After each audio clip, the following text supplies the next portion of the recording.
মাইরা দাড়ি রাখতে গেলে নফসরে ছুরি মারা লাগে।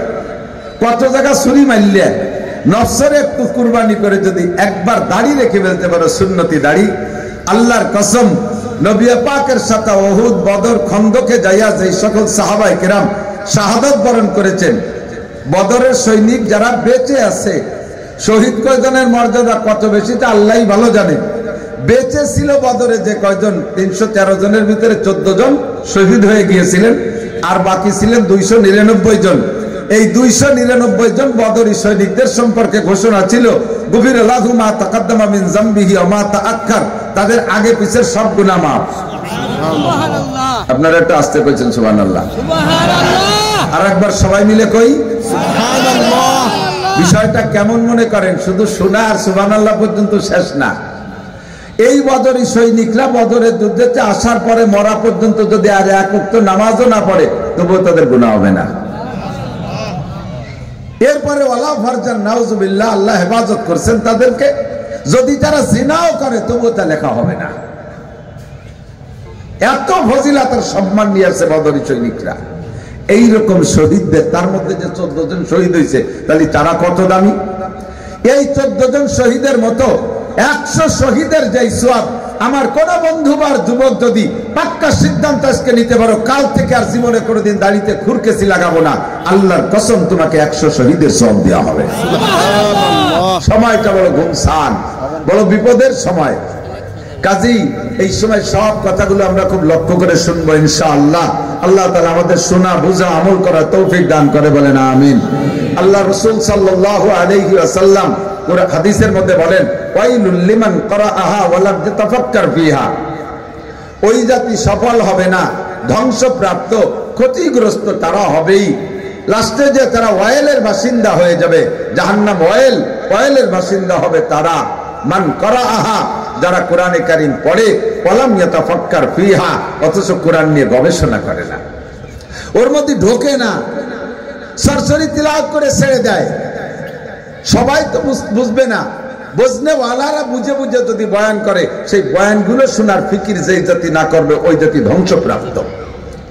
দুনিয়ার যত বিদ্যা বলেন, যত শিক্ষা বলেন, আমি চ্যালেঞ্জ করে বলতে পারি এই শিক্ষাগুলো সব জাগতিক উন্নয়নের জন্য। মানবতা শিক্ষার কোন শিক্ষা নাই একমাত্র কোরআন হাদিসের শিক্ষা ছাড়া। একটু ঠিক বলবেন না? সন্দেহ আছে? মানবতা যেখানে, আর মানবতার এগেনস্টে অমানবতা কি, আমি লম্বা ফিরিস্তি আপনাদেরকে শোনাই দিতে পারবো। এবার আপনি খুঁজে নেবেন এই মানবতা কোথায় পাওয়া যায় আর ওই অমানবতা কোথায় পাওয়া যায়। চুরি করা মানবতা না অমানবতা? ডাকাতি করা, লুচ্ছমি করা, মদ খাওয়া, গাঁজা খাওয়া, ইয়াবা খাওয়া, ফেন্সিডিল, বিড়ি খাওয়া, সিগারেট খাওয়া, তারপরে জেনা করা, ব্যভিচার করা, অপহরণ করা, ধর্ষণ করা, রাস্তায় রশি টানায় মোটরসাইকেল কাড়িয়ে নেওয়া, গাছ ফেলাইয়ে প্রাইভেট কার গাড়ি টাড়ি ডাকাতি করা, দাঁড়িয়ে খাড়িয়ে পেশাব করা, বেপর্দা করা, জনসাধারণের সমাজের যে উন্নয়নমূলক মাল আসছে, টোন মারা, মন মারা, রাস্তা মারা, খাল মারা, বিজিএফ কার্ড মারা, পঙ্গু ভাতা বেঁচে খাওয়া, ঘুষ খাইয়া অপরাধীকে ছেড়ে দেওয়া, ঘুষ খাইয়া নিরপরাধীকে ফাঁসি দেওয়া, তাকে কারাদণ্ড দেওয়া, এইগুলো কি নীতি না দুর্নীতি? নীতি না দুর্নীতি?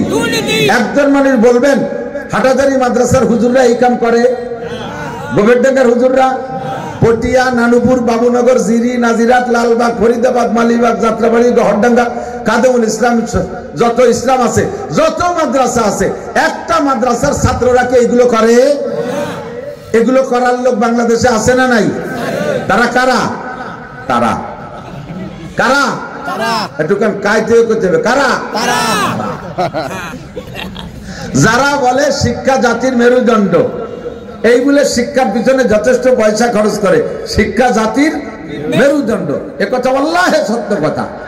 তবে কোন শিক্ষা জাতির মেরুদণ্ড? যেই শিক্ষায় শিক্ষিত হইয়া এই জাতীয় দুর্নীতিগুলো করে, এই জাতীয় দুর্নীতিগুলো করে, টেবিলি বৈশা সুন্দর করে কলমের খোসা দিয়ে টনকে টন মেরে দিচ্ছে, রাস্তা মারে, খাল মারে, বিজিএফ কার্ড মারে, ফ্যাসিলিটি বিল্ডিং মেরে খায়, মাঝে মাঝে কই বাজারের পাকা পায়খানা খাই বেলায় দেয়। এই কাম করে যেই শিক্ষা দিয়ে, ওই শিক্ষা কি মেরুদণ্ড না মেরুদণ্ড ভাঙ্গা হেমার? মেরুদণ্ড ভাঙ্গা হেমার। একবারে নীল দাঁড়া ভাঙ্গে গুঁড়ো গুঁড়ো ফেলাই দিচ্ছে। বাংলাদেশের নীল দাঁড়া ভাঙ্গে থুয়ে দলে দলে বিভিন্ন দিক সবাই বড়াই পড়েছে। আমাকে চোখ লাগে সামনে টাকা চুরিয়ে নিয়ে কানাডা বিল্ডিং বানাইছে। কানাডা চেনেন না? অন্ধ কানাডা, দেশের নাম কানাডা। কানাডা